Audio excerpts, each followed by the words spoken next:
Okay, so you're juggling a crazy career and trying to eat healthy. Let's break this book down.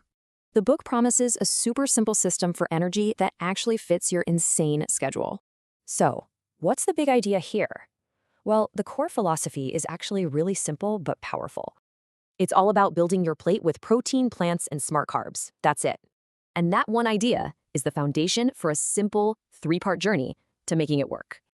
This takes you from the what to the how, so you can eat well no matter where you are.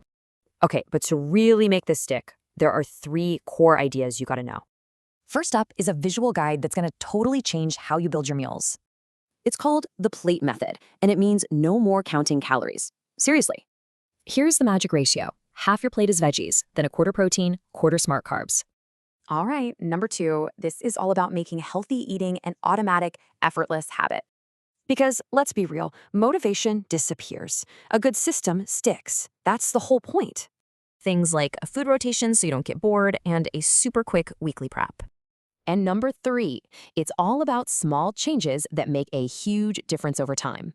See, this isn't about cutting things out. It's about making smarter, high-impact swaps. Like, instead of sugary cereal, go for oats. Instead of creamy sauces, try tomato-based ones. Okay, so when you put this all together, what's the one big takeaway here? It really boils down to one powerful idea that makes all the difference in the world. Forget being perfect. Just focus on being consistent with a simple system that works for you. So what's one simple swap you could make, like, today? Think about it.